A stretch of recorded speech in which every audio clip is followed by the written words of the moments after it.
So about, I want to say, a week ago, 2 weeks ago, maybe even damn near a month ago, I talked about the potential signing of DeAndre Hopkins to the Patriots because he got released by the Cardinals about 2 weeks ago. And when we went to break, Diana Rossini, and Adam Schefter retweeted this, Diana Rossini, a great reporter for ESPN, posted on Twitter that DeAndre Hopkins left the Titans facility late this afternoon after spending hours with the players and staff. The meeting apparently went well, but no deal was struck today per sources. Hopkins is expected to take more visits with teams. That, of course, could always change. And one of the teams he is planning on visiting still is the New England Patriots later this week. And so as of right now, what's being reported is that the only two teams Hopkins has planned publicly are the Tennessee Titans and the New England Patriots. Now, we heard the Chiefs, the Bills, and all these other teams were very interested, including the Ravens, because that was one of the players that Lamar Jackson was apparently interested in. Well, it looks like those teams have pulled out or at least have remained quiet, while the Patriots and Titans have publicly addressed that, yes, they are interested in DeAndre Hopkins. So I'll say this. Between the Tennessee Titans and the New England Patriots, the two main public teams that are still pursuing him, who would be the best fit for the 31-year-old wide receiver? And I think the honest answer is, based on what DeAndre Hopkins said he was looking for, it is without a question the New England Patriots. And I'm not saying that as a homer, because think about it. When he was on the I Am Athlete podcast, he was, according to DeAndre Hopkins himself, he is looking for three things. One, a QB that loves the game and brings everyone on board with them. Two, a great defense because, quote, defense wins championships, gotta have a great D-line. And three, stable management because he says he's been through 4 GMs throughout his career. Well, that literally screams the New England Patriots. The only one that is very different between the Patriots and the Titans is a QB that loves the game and brings everyone on board with him. Ryan Tannehill does not do that. Do we remember what Ryan Tannehill said about Malik Willis when the Titans drafted Malik Willis? He wouldn't even mentor him because apparently that's not his job as the veteran quarterback, not to mentor your younger quarterback. Your defense was surprisingly good where Malik Willis was throwing, he completed, 5 passes, and you went into overtime against the Chiefs. That is coaching, that is defense. And stable management. Between the Patriots and the Titans, I would take the Patriots management 10 times over the Tennessee Titans management. And also, let's break this down. Mac Jones, even when apparently, according to my dad, he was crying like a baby, showing up Matt Patricia, who deservingly needed to be shown up because the offense was a mess. Reportedly, 10 passing plays were in the playbook at the start of the year. That's ridiculous. The players were all behind Mac Jones because they knew Mac Jones was in the right. They were being screwed over by the Patriots coaches, in particular, Matt Patricia and Joe Judge. So, the players have always been on board, and we hear players now, Mac's my guy. Mac's such a great leader. He's vocal. Like, we're hearing great stuff coming out of OTAs and training camp about Mac Jones. How much of a leader he is. How much in command of the offense he is. And honestly, the vibes he's giving off now with a proper play caller in Bill O'Brien, it's night and day from last year, where the players didn't know what the hell was going on because the defensive coordinator was trying to run an offense. That's a train, a runaway train heading for a brick wall. It's just prone to be screwed up. A great defense. Belichick notoriously only drafts defense, primarily people with the last name of Jones.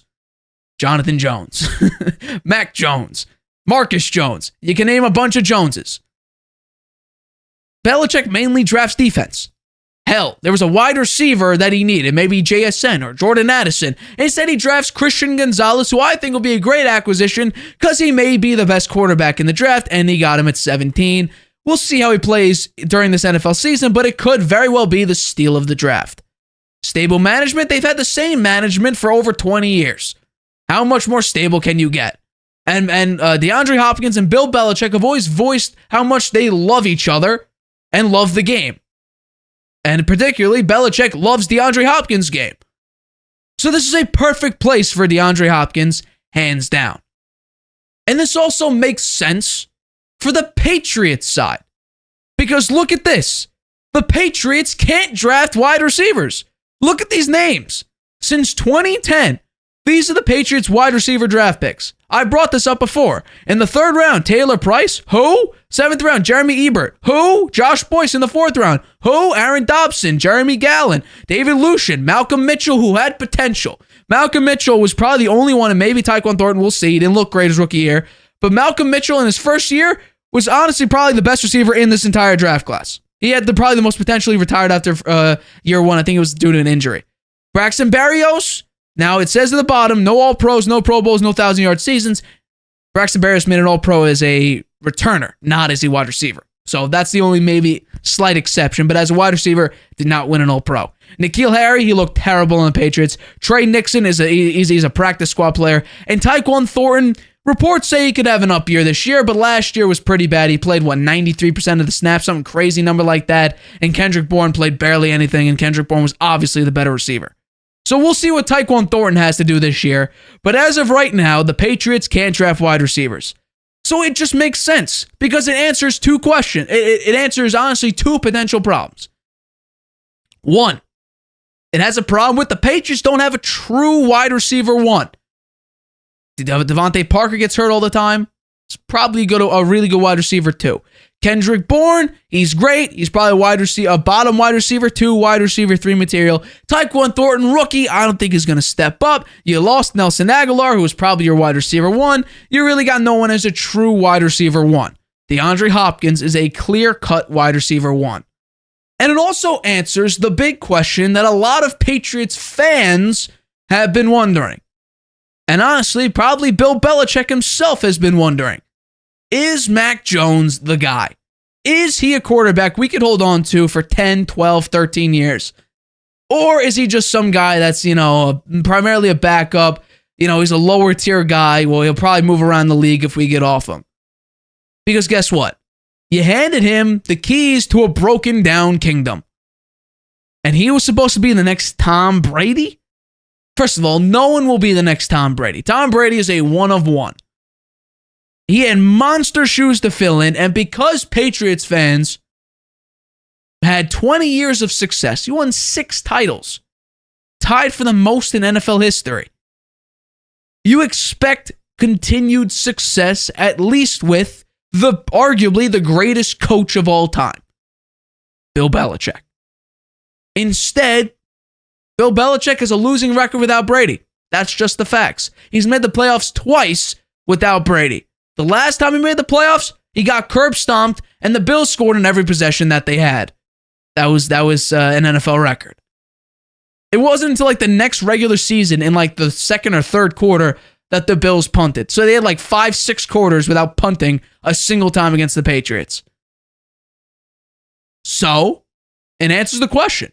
If Mac Jones has a true wide receiver 1 and DeAndre Hopkins is very close to what he was a couple years ago, and he could still be that wide receiver 1, and Mac Jones doesn't perform, okay, he's not the guy. But if he has a year like his rookie year and slightly better, you can say, oh, young quarterback, we could build off of this. Mac Jones could actually play in this league. And there you go. Now you answer the question. Mac Jones is probably your guy, at least for a while. But that question could only be truly answered if you give him someone who has the credibility of a wide receiver 1. Not guys who other teams just said, screw it, we don't need him anymore. We'll give him to you. That's the truth. DeAndre Hopkins gives the Patriots many answers that they've been looking for a couple years. And they fixed a lot of problems the Patriots have had since about 2010. You can't draft any wide receivers. You might as well go sign them. Nelson Aguilar wasn't that great for you. Kendrick Bourne, underused by a long shot. Tyquan Thornton didn't have a great year, but he was a rookie last year, so we'll see what he does in year 2. Devontae Parker, he definitely had his moments, some great moments, but he couldn't stay healthy. So why not get DeAndre Hopkins? Now the question is, what will the Patriots need to do? Because I think the Patriots should do something uncharacteristic of them and spend the money to get DeAndre Hopkins. My guess is he's probably looking for a 1 or 2 year deal, probably a 1 year deal, something near or maybe at or slightly above OBJ, which was 1 year, $15 million? I think it was up to $18 million if I'm not mistaken. So give him that. Give him a 2 year, $30 million deal. That would probably be where I'm going for. Because Mac Jones, here's the problem. This is going to be Mac Jones' true probably year 2. Year 2 last year, just like we do with Trevor Lawrence's rookie year. We kind of throw it out and say, that didn't really happen. A complete mess of a Urban Meyer. That was just a complete mess. With Doug Peterson, there we go. We have some stability. We can build off of this. So my idea would be, this is Mac Jones' true year 2. Last year, didn't even happen. Unless Mac Jones is bad, and then we can say, okay, this is who Mac Jones really is.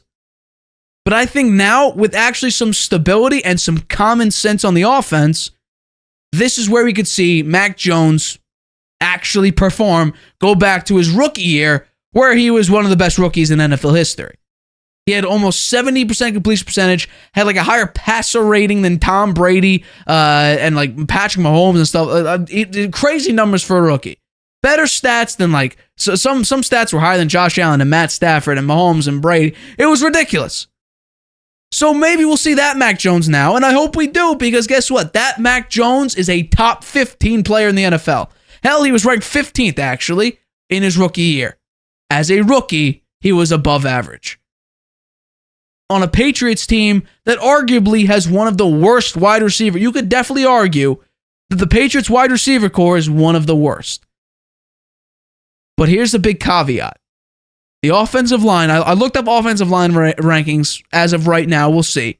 Because right now, Trent Brown isn't showing up to practice, and that was reportedly because his flight got canceled due to some weird reason that I completely forget.